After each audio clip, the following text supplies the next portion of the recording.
When people talk about the B-17 Flying Fortress, they usually mention one thing first: how unbelievably tough it was. You've probably seen the photos. Bombers with half a wing missing.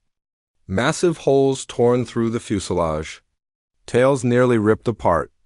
And somehow they made it home. But here's the part most people don't realize: that kind of survival wasn't luck. It wasn't accidental. It was engineered. Long before those aircraft ever crossed the Atlantic, designers understood something critical. If America went to war in Europe, its bombers would have to fly deep into heavily defended airspace. There would be flak. There would be fighters. And escorts might not always be available. So instead of designing the fastest bomber or the one carrying the biggest bomb load, they focused on one central idea: keep it flying. No matter what. One of the biggest secrets behind its resilience was redundancy. The B-17 didn't rely on a single system for critical controls. It had multiple control cables routed through different sections of the aircraft. If flak shredded one line, another could still function. Pilots were trained to compensate for partial failures.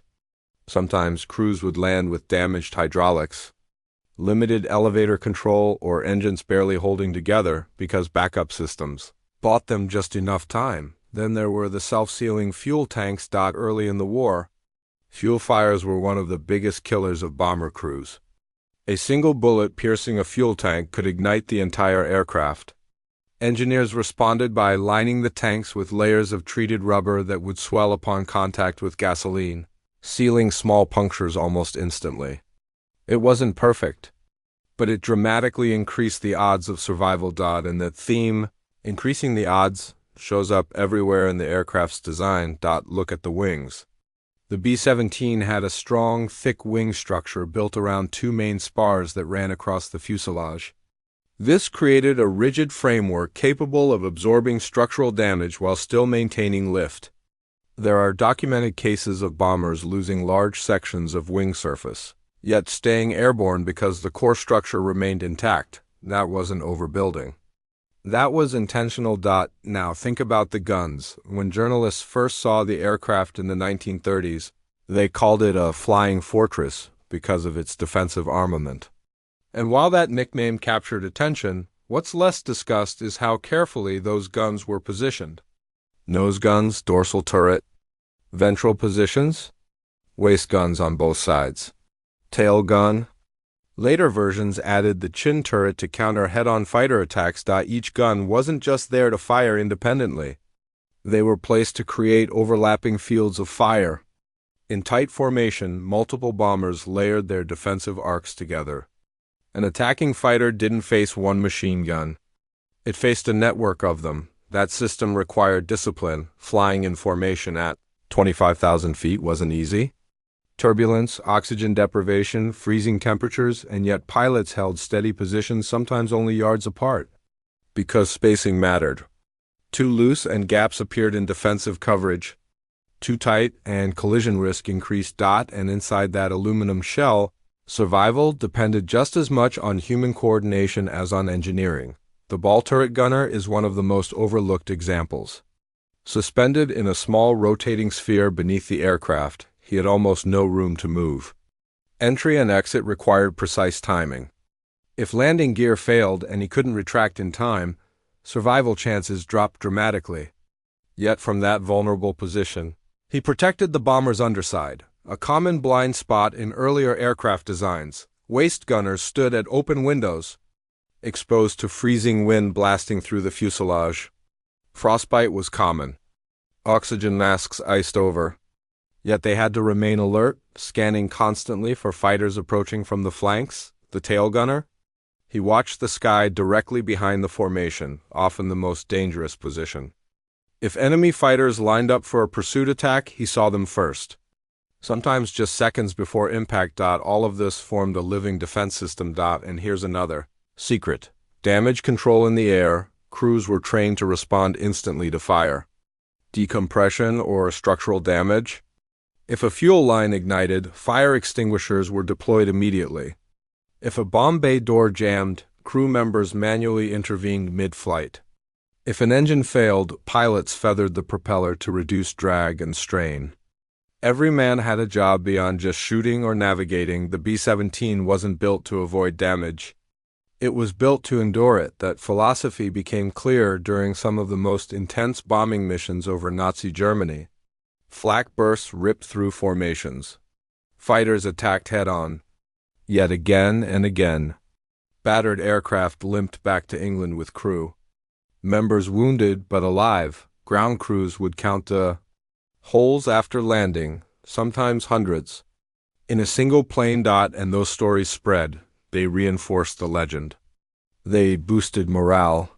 They made crews believe, or at least hope, that if the worst happened, the aircraft might still bring them home. But here's the deeper truth. The B-17 wasn't invincible. For every miraculous return, others didn't make it. And that's what makes its survival record so compelling. It operated in an environment designed to destroy it. Yet its layered engineering, disciplined formations, and coordinated crews pushed survival rates higher than many thought possible. The real secret wasn't just steel or firepower. It was the combination of intelligent design and human resolve. Every rivet, every backup cable, every defensive turret reflected an understanding of what those crews would face. And every mission proved whether those decisions were enough. The Flying Fortress earned its name not because it couldn't be shot down, but because, more often than expected, it refused to fall. If the engineering secrets explain how the B-17 Flying Fortress survived, the Untold missions explain how it became a legend. Because the story most people know, the polished formation shots, the triumphant headlines, the image of an unstoppable aerial armada, only tells part of the truth. Behind that legend were missions that didn't go according to plan. Bomb runs that drifted off target because thick cloud cover obscured the ground. Navigation errors caused by weather systems over Europe that distorted timing and positioning. Split-second decisions where bombardiers had to choose between aborting a run or releasing payloads through partial visibility. Daylight precision bombing sounded clean in theory. In practice, it was chaos wrapped in freezing wind and flak bursts. There were days when formations reached enemy territory only to find the target completely socked in by clouds. Turning back wasn't always an option. Fuel calculations were tight, and secondary targets had to be chosen quickly. Sometimes those decisions worked. Sometimes they didn't, and then there were the emergency landings. Damaged bombers that couldn't make it back to England, sometimes diverted to neutral countries like Switzerland or Sweden. International law required internment of crews and confiscation of aircraft. Imagine surviving flak, fighters, and engine failure, only to find yourself grounded indefinitely in a neutral nation. Your war paused in an instant. Other crews weren't so fortunate. Some aircraft went down behind enemy lines. Survivors who managed to bail out faced capture or worse. A number of downed airmen were hidden by resistance networks across occupied Europe, moving secretly from farmhouse to farmhouse, evading patrols. Those stories rarely made headlines at the time, but they became quiet testaments to the broader human drama unfolding beneath the air war.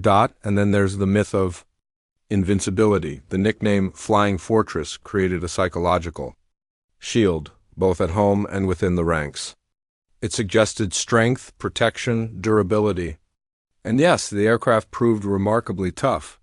But during certain periods of 1943, especially during deep penetration raids like those targeting Schweinfurt, losses were devastating. Entire formations were torn apart by concentrated fighter attacks and relentless anti-aircraft fire.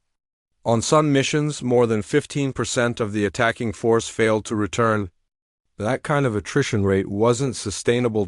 So why does the legend often overshadow those losses? Part of it was wartime necessity. Morale mattered at home and abroad. Photographs of bombers riddled with holes yet safely on the ground told a powerful story of resilience. They reassured families. They symbolized American toughness.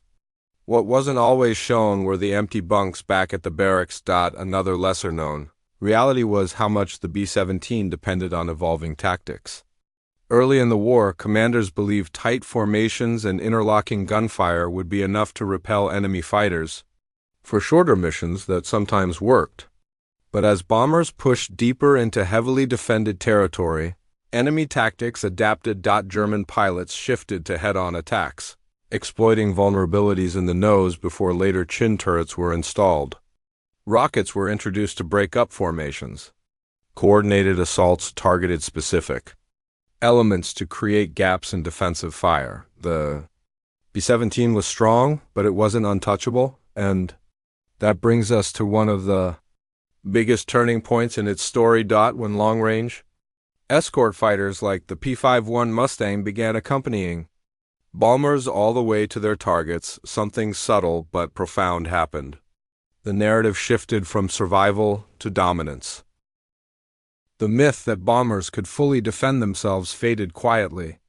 In its place came a more powerful truth. Air power worked best as a coordinated system. Bombers, escorts, intelligence, weather forecasting, all interconnected. The arrival of escorts didn't diminish the B-17's reputation. It amplified it. Now formations could strike deeper with reduced losses. Now German interceptors faced resistance before they ever reached firing range. The sky itself became contested ground. And yet, even with escorts, danger never disappeared. Mid-air collisions still occurred in tight formations. Mechanical failures at high altitude remained lethal.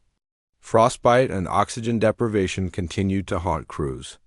There were missions aborted because a single malfunction could jeopardize an entire formation's integrity. What truly shaped the B-17's legend wasn't perfection. It was persistence. The aircraft kept flying. Crews kept climbing aboard despite knowing the risks. Ground crews kept patching holes and replacing engines overnight, so the same bomber could be back in the air the next morning. Some planes earned nicknames and reputations of their own, becoming symbols within squadrons. Crews believed certain aircraft were lucky. Others were quietly avoided if they developed a reputation for mechanical trouble. Superstition blended with strategy, because when you're flying into flak at 25,000 feet, anything that feels like control matters. And here's one of the most powerful secrets of all. The B-17's legend grew not because it was flawless, but because it was tested so publicly and so brutally, and still kept coming back. Every damaged return, every successful deep strike, every escorted mission that reached Berlin reinforced its place in history. The truth behind the myth is more intense than the myth itself.